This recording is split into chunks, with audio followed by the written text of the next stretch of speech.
네, 일부의 주제입니다. 증권 섹터, PF 우려딛고 상승 가능할까? 오늘 실적까지 같이 봐드리니까요. 체크해 주시면 좋을 것 같습니다.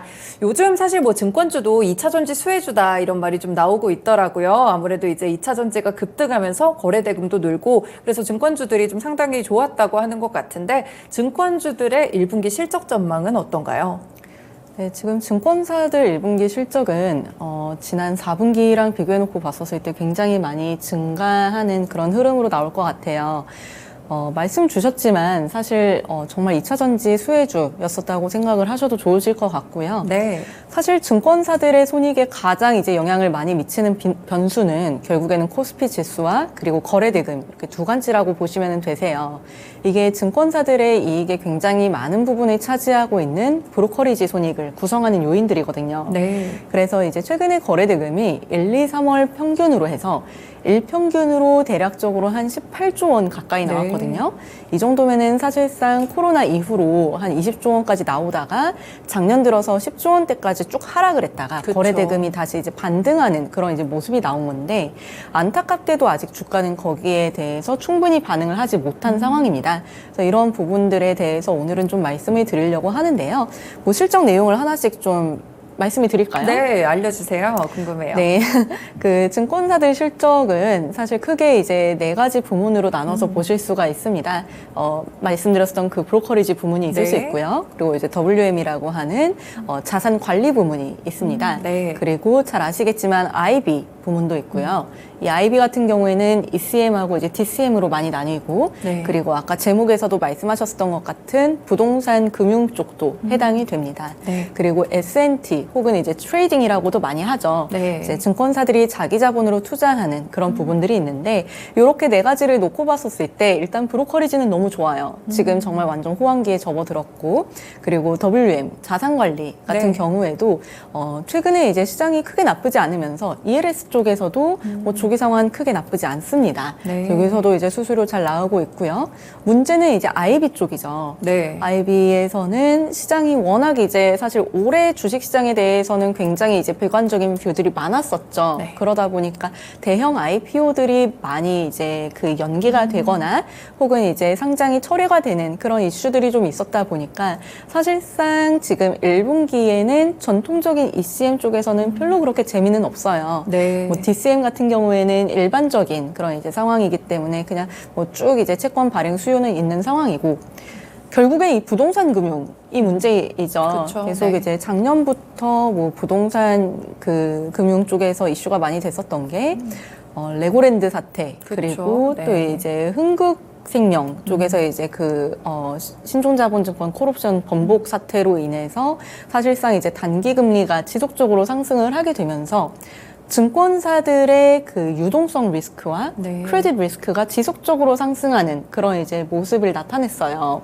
그래서 연말까지만 해도 제가 사실 올해 연간 실적 전망을 할 때에 제 자료의 제목이 돈맥 경화였어요. 아, 그렇군요. 돈이 네. 없어서 정말 이제 동맥 경화가 온다라는 의미로 이렇게 제목을 지었었는데 정말 그럴 정도로 너무나도 상황이 안 좋았는데 그나마 다행인 게 증권사들은 그럼에도 불구하고 생각보다 괜찮아요. 네. 물론 부동산 시장 둔화는 지속적으로 계속 이제 심화되고 있고 경기는 좋지는 않은데 증권사들은 일단 유동성 리스크랑 신용 리스크에서는 해소되었습니다. 네. 이게 왜냐하면은 지금 정부에서 이제 돈을 많이 풀어줬죠. 그쵸. 작년에 이제 50조 원 플러스 알파로 해서 좀 이제 그 자금 수혈이 가능해졌고 이에 따라서 사실상 지금 뭐 좀 이제 연장되는 그런 이제 단기물들 나오면서 크게 지금 뭐 그 PF 쪽은 이슈가 되고 있지 않는 상황입니다.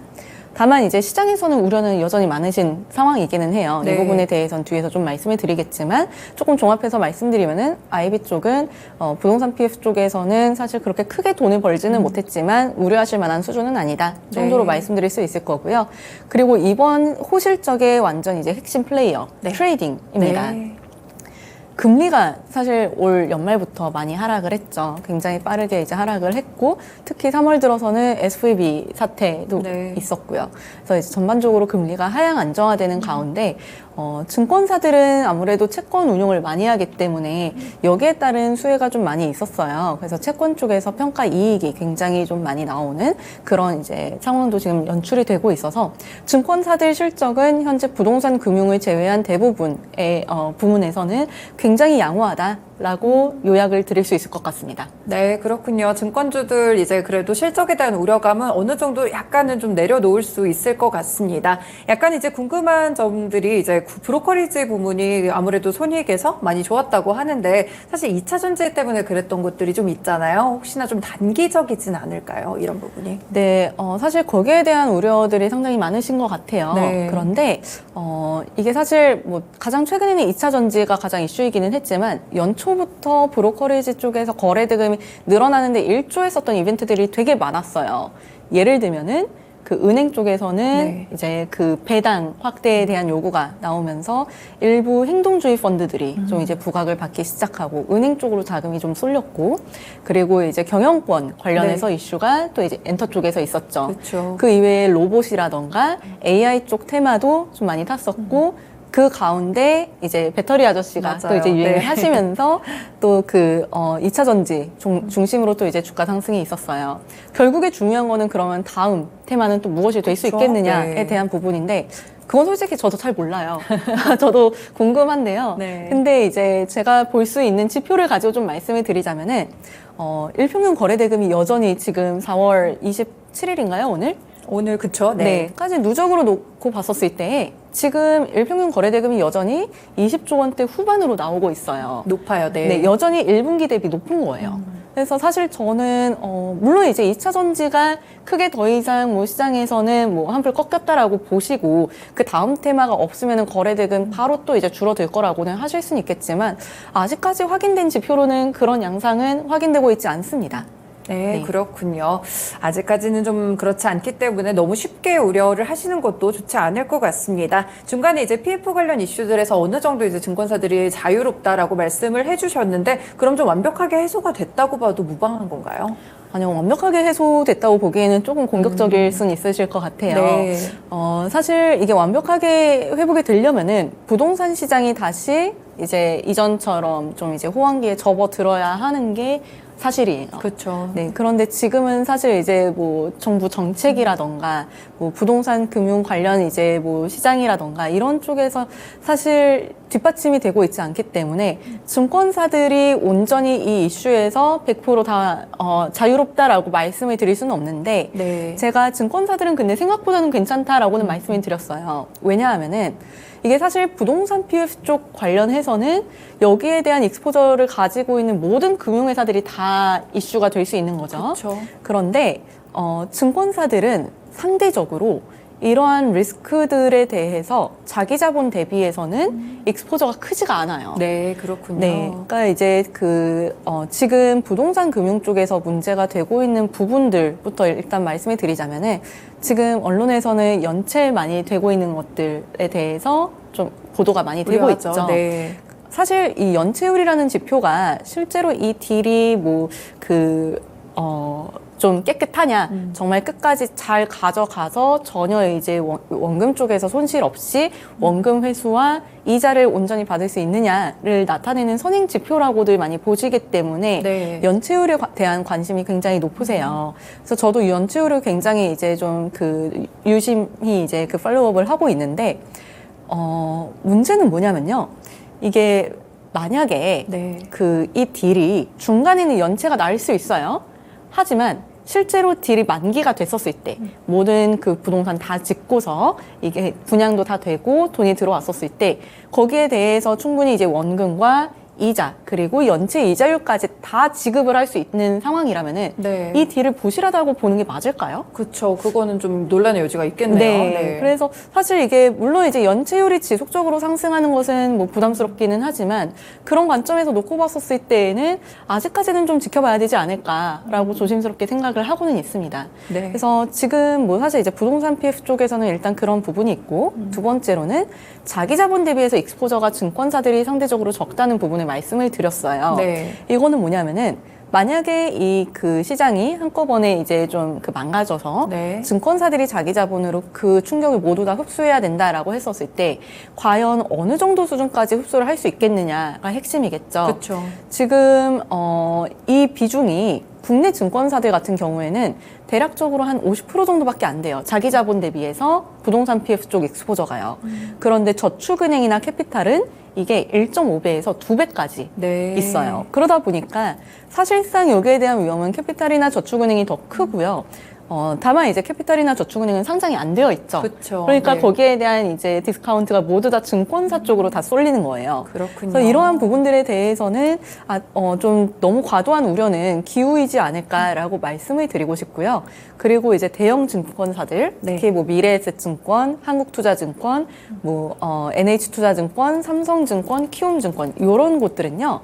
자기 자본 대비해서 익스포저가 30% 미만으로 그 증권사들 중에서도 굉장히 양호합니다. 네, 그렇군요. 그래서 그런 관점에서는 저는 증권주들 지금 주가에서는 충분히 관심 있게 보셔도 좋을 것 같아요. 네, 괜한 우려가 아닌 굉장히 상세하게 설명을 해주셔가지고 확실히 어느 정도의 이런 위험도가 있는지를 알 수 있었던 것 같습니다. 그러면 이제 증권주들 주목을 해볼 때 향후 증권 섹터를 좀 끌어올릴 만한 그런 요소들이 있을까요?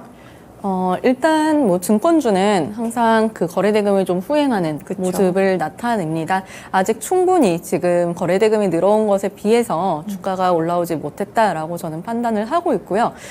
증권사들의 이제 밸류에이션 지표를 PER하고 PBR을 같이 저는 말씀을 드립니다. PER 같은 경우에는 실적 대비해서 얼마나 이제 그 주가가 제대로 평가를 받고 있는지를 보는 지표이고, PBR 같은 경우에는 자본 효율성에 대해서 이제 나타낼 수 있는 밸류에이션 지표라고 보시면 되실 것 같은데요.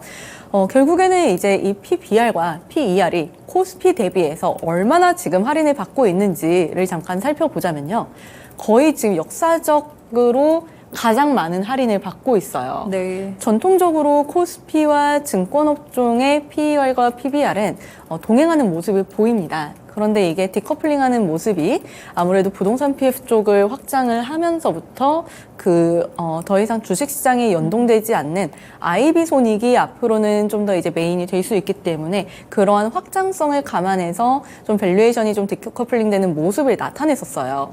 그런데 코로나가 터지면서 다시 이 그 커플링 되는 모습이 2020년도부터 확인이 됩니다. 네. 왜냐하면 그때는 거래대금이 기존에 뭐 한 10조 원 정도 되던 게 일평균으로 30조 원을 넘게 이제 맞아요. 가니까 네. 당연히 이제 증권사들의 손익 구조에서 이 그 브로커리지 쪽에서 차지하는 비중이 높아지다 보니 이게 다시 커플링을 하기 시작했는데, 문제는 이게 커플링을 하고는 있지만 방향성 자체는 커플링을 하고 있지만 디스카운트율 자체는 지금 사상 최대치라는 거죠. 네, 그렇군요. 아무래도 그 부동산 PF 쪽에 대한 우려가 반영이 되었기 때문이라면은 지금 말씀드렸던 것처럼 거기에 대한 우려가 좀 제한적이라면은 지금의 주가 수준에서는 충분히 접근을 해 보셔도 좋지 않을까라고 말씀드리고 싶습니다.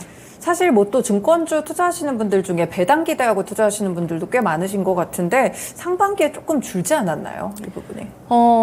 저는 개인적으로 증권주는 배당 관점에서 보시라고는 말씀드리지는 않아요. 네. 사실 금융주에서는 배당 관점으로 보시겠다면 사실 은행주죠. 네, 은행주들 뭐 그 배당 수익률 한 10% 정도씩 또 나온다고 하는데 네. 굳이 뭐 증권주를 배당으로 플레이하시기에는 리스크가 너무 큽니다. 네. 시장 변동성에 따라서 주가가 움직이는 거기 때문에 결국에 이익도 거기에 연동이 되고요. 그래서 만약에 이제 이익이 시장에 연동이 된다 그러면은 시장이 좋을 때 사실 다른 거를 사는 게 더 좋지 않으시겠어요? 그쵸? 네.